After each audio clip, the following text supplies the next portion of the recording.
Sadly, I don't have an entrepreneurial bone in my body, and there you are. So I'd like to first share with you the disclaimer.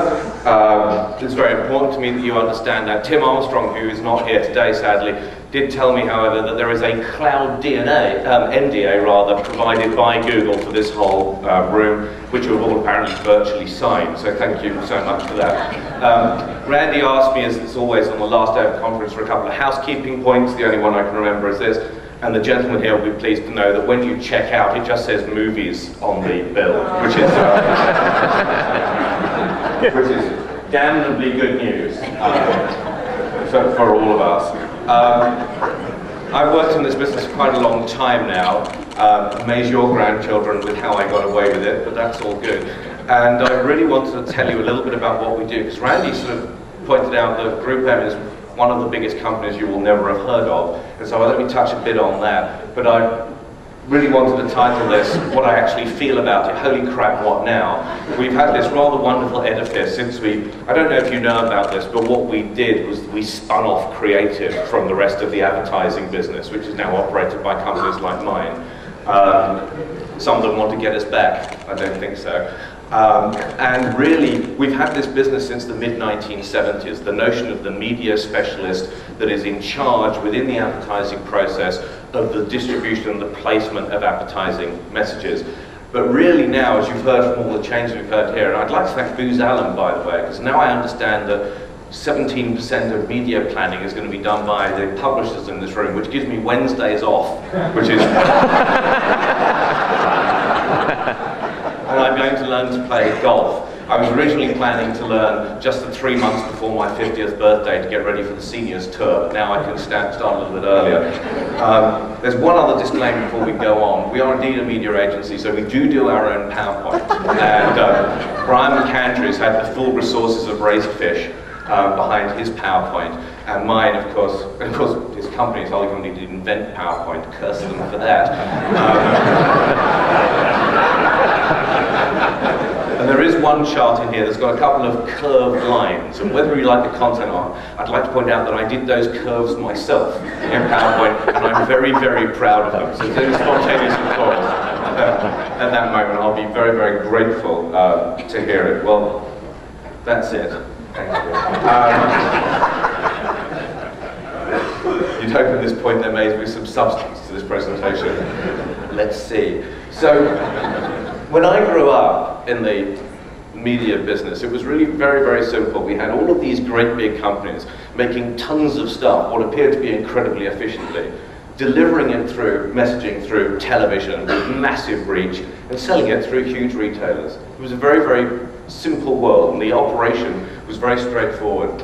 But we've had some climate change in our business, and now we've gone from that perfect world order to personalization and speed, to fragmentation and interaction, and to multi-channel distribution and conflict. And so the ecosystem that we deal with kind of looks a bit like that. And I just want to put into context for a moment what it means for an enterprise like WPP. So I sort of work for a holding company within WPP, but the big one that's run by our Lord and Master Martin Sorrell is really in 3 businesses.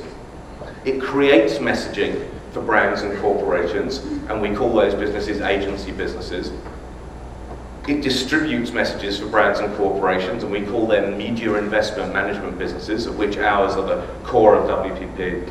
And we measure the effectiveness of messages, and we call those our research companies. So if you're trying to understand WPP with its hundreds of different enterprises and reporting lines, to keep it simple, that's what we do. Now, we have got a big ecosystem change in our hands, and I don't expect you all to be able to read this, but just for a joke, I put used on the right-hand chart, because I thought by 2010, it may be out of beta.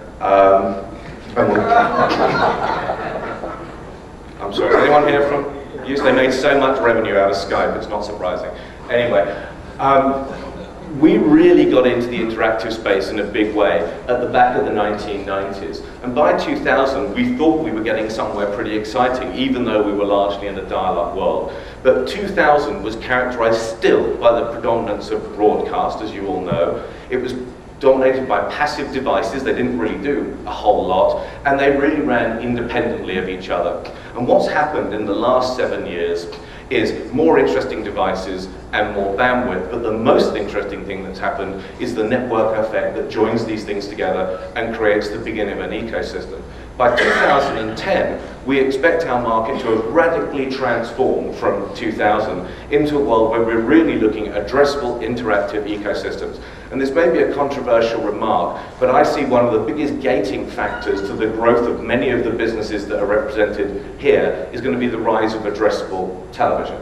Because if marketers get addressable television and have the ability to only run television advertising in context to the people they want to run it to and have a feedback loop to it, I suspect a great deal of money is going to find its way into addressable TV. And we in GroupM are extraordinarily keen on accelerating that market. And some of you may be aware that we made a strategic investment in a business called Vidi quite recently as a listening post on that whole sector. So that's the world that we're thinking about and how to do it. Or to put it another way, thank you very much.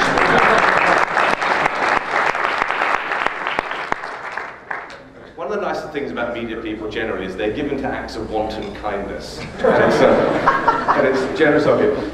One of the advantages of having been in this business for a while, I started as a media planner in, I think, 1984, and my current job in 1986, so I don't have a resume if anyone wants one, I've never really had the need, is that you get a chance to have a bit of perspective. And so I thought the perspective for this group, who's dealing absolutely with the now and the evolution of everything from one day to the next, should try and think about this in the context of 2,000 years of communication history. It's a slightly longer run. So you have 500 AD on the left and 2500 AD on the right. I was always told, by the way, that if you ever make predictions in public, give a really long horizon to those predictions. Because if they happen to come true, you can always pull out the PowerPoint deck, assuming you've got an operating system that still runs the version. Apparently there's a whole business growing up. Did you know this? There's a whole business growing up of companies whose specialist subject is removing Vista and reinstalling Windows XP. So there's a message in there somewhere. But over a 2,000-year horizon, you see, if you turn out to be right, you pull it out, and no one will ever remember it was you if you turned out to be wrong. And what the message here is that all communication in 500 AD took place in the form of word of mouth. Everything. It just passed from individual to individual, from family to family, from village to village. Then they learned how to light fires and do smoke signals, and it passed a bit further.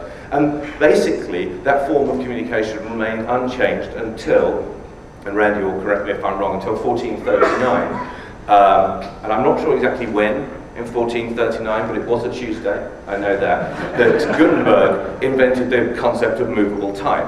And for me, Gutenberg is the father of broadcasting. By the way, some of you will know that the first thing he published was the Gutenberg Bible, which interestingly was called the Gutenberg 42-line Bible. Now, I don't know about when you went to school, but I would have been delighted to have discovered that the Bible only had 42 lines. My version had more. And of course, with my ethnicity and my national belonging, I had to do the Old Testament and the New Testament, so it was all pretty hard work.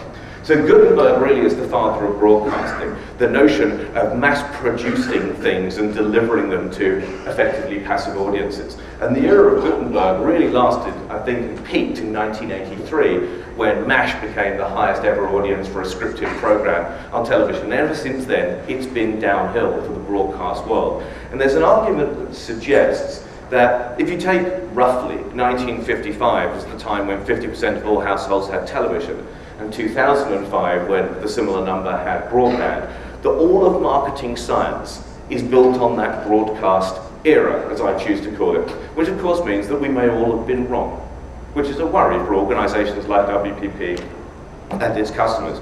But just when we were getting used to that idea, Google launched, and I think the domain was registered in September 1997, the .com, the Stanford one slightly previewed that, and then in 2005, Facebook came along. So what's happened is there's been these enormous accelerating factors of word of mouth and community to community communication, and of course, even more recently, the rise of addressability, not just on the web, but in many other forms of media. So we're really interested in the orange line and the red line on that chart, but you would recognize for the foreseeable future, there is a huge blending going along, which creates a very complex world for an organization like mine.